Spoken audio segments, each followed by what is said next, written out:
గుమ్మడికాయ కూర అనగానే చాలా మంది ముక్కు విరుస్తారు కదా.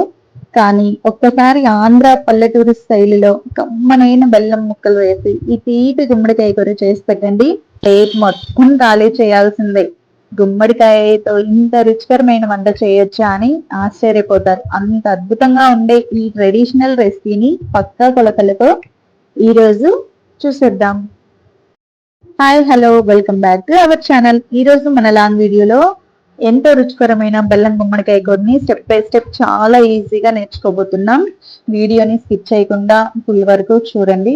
ఫస్ట్ కర్రీ కోసం నేను 1/2 kg వరకు గుమ్మడికాయనైతే తీసుకున్నాను. నేను గుమ్మడికాయకి పైన ఉన్న చెక్కునైతే తీయట్లేదు, లోపల ఉన్న ఈ సీడ్స్ వరకే రిమూవ్ చేస్తున్నాను. చెక్కు తీస్తే గుమ్మడికాయ అంతా గిజర్ గిజర్ అవుతుంది.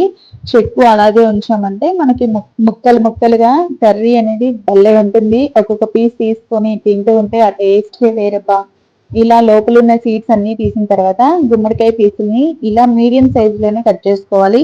చిన్న సైజులుగా కట్ చేసుకుంటే గిజర్ గిజర్ అవుతుంది. అలాగని పెద్ద పీసులుగా తీసుకుంటే పాకం అనేది పర్ఫెక్ట్ గా పట్టదు.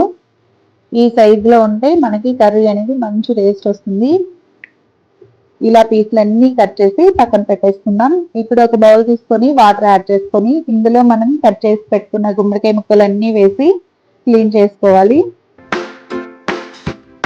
ఎందుకంటే మనం చెక్కు తీయలేదు కాబట్టి ఇలా వాటర్ లో డిప్ చేసి క్లీన్ చేసామంటే గుమ్మడికాయ అనేది క్లీన్ అయిపోతుంది. అలాగే వాటర్ కూడా కొంచెం అబ్జర్వ్ చేసుకుంటుంది కదా. ఇలా క్లీన్ చేసిన పీసులన్నీ స్ట్రైనర్ లో తీసుకుందాము. దీంట్లో ఉన్న వాటర్ అంతా స్ట్రైనర్ లో వేసామంటే వాటర్ అన్ని సపరేట్ అయిపోతాయి. ఇప్పుడు కడాయి పెట్టుకొని ఇందులో 3 టేబుల్ స్పూన్ల వరకు ఆయిల్ తీసుకోవాలి. ఆయిల్ కొంచెం ఎక్కువ తీసుకోవాలండి. ఆయిల్ కానీ గీ కానీ తీసుకోండి, మీ ఆప్షన్. పోపు దినుసులు నేను ఎక్కువ వేస్తున్నాను, ఎందుకంటే దీంట్లో ఏవి కూడా యాడ్ చేసుకోవట్లేదు. 1 టేబుల్ స్పూన్ వరకు పోపు దినుసులు, అలాగే ఒక 10 వరకు ఎండుమిర్చిని యాడ్ చేసుకోవాలి. మనకి కర్రీ ఘాట్ అంతా కూడా ఈ ఎండుమిర్చిలోనే ఉంటుందండి. లో ఫ్లేమ్ లో పెట్టుకొని ఈ కర్రీని ప్రిపేర్ చేసుకోవాలి. ఎండుమిర్చి కలర్ ఇలా చేంజ్ అయినప్పుడు క్లీన్ చేసి పక్కన పెట్టుకున్న గుమ్మడికాయ పీసులన్నీ పోపులోకి యాడ్ చేసుకోవాలి. మర్చిపోద్దండి, హై ఫ్లేమ్ మాత్రం అస్సలు పెట్టద్దు, లో ఫ్లేమ్ లోనే పెట్టి కుక్ చేసుకోండి. ఇలా పీసులన్నీ యాడ్ చేసిన తర్వాత ఒకసారి కలుపుకుందాము. గుమ్మడికాయలో విటమిన్ ఏ ఉంటుంది, అలాగే బెల్లంలో ఐరన్ ఉంటుంది కదా. ఈ రెండు కూడా మన బాడీకి మంచి శక్తిని ఇస్తాయి. హై ఫ్లేమ్ లో పెట్టకుండా ఇలా లో ఫ్లేమ్ లో పెట్టుకొని కర్రీ అంతా కుక్ చేసుకోవాలి. ఇలా 5 and 7 minutes మగ్గించుకోవాలి. మగ్గించుకున్నప్పుడు గుమ్మడికాయలో ఉన్న వాటర్ అంతా కూడా రిలీజ్ అవుతాయి. ఇలా రిలీజ్ అయ్యి ముక్క బాగా సాఫ్ట్ గా మెత్తగా కుక్ అవుతుంది అనుకున్నప్పుడు ఇందులోకి 1 టేబుల్ స్పూన్ వరకు రాక్ సాల్ట్ ని యాడ్ చేసుకోవాలి. నేను రాక్ సాల్ట్ ని కూడా ఎక్కువ యాడ్ చేయలేదండి, ఓన్లీ టేస్ట్ కోసమే యాడ్ చేస్తున్నాము. చూసారు కదా, వాటర్ అంతా రిలీజ్ అవుతున్నాయి. ఇంతకీ మీరు ఎప్పుడైనా కర్రీ చేశారా? గుమ్మడికాయ కర్రీని మీరు ఎలా చేస్తారో నాకు కామెంట్ సెక్షన్ లో చెప్తారా?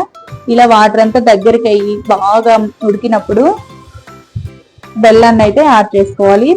నేను స్వీట్ ఎక్కువ తింటాం కాబట్టి నేను 1/2 kg గుమ్మడికాయకి 1/2 kg బెల్లాన్ని అయితే యాడ్ చేస్తున్నాను. మీ ఆప్షన్. బెల్లం కొంచెం తక్కువ తింటారు, స్వీట్ తక్కువ తింటారు అనుకునే వాళ్ళు ఒక 1/2 kg యాడ్ చేసుకున్నా పర్వాలేదు, సరిపోతుంది.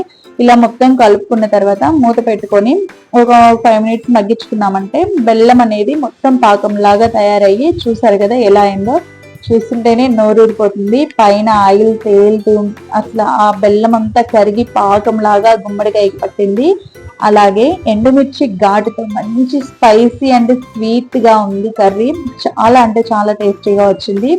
తప్పకుండా మీరు కూడా ట్రై చేయండి. మీకు ఈ రెసిపీ ఎలా వచ్చిందో కామెంట్ సెక్షన్ లో కామెంట్ చేయడం మాత్రం మర్చిపోవద్దండి. ఈ కర్రీని జొన్న రొట్టెలో గానీ సద్ద రొట్టెలో గానీ తింటే భలే ఉంటుంది. టేస్ట్ మాత్రం అద్రిపోతుంది. నేనైతే ఓన్లీ కర్రీ వరకే ఒక కప్పులో వేసుకొని తినేస్తాను. చాలా అంటే చాలా కమ్మగా ఉంటుంది. చూసారు కదా, పక్కా ఆంధ్ర స్టైల్ గుమ్మడికాయ కర్రీని ఎలా చేయాలో చూసారు కదా. ఛానల్ ని సబ్స్క్రైబ్ చేయడం మాత్రం మర్చిపోవద్దండి. పక్కనే ఉన్న బెల్ ఐకాన్ని క్లిక్ చేసి ఆల్లో పెట్టారంటే నేను ఏ వీడియో అప్లోడ్ చేసినా మీ వరకు చేరుతుంది.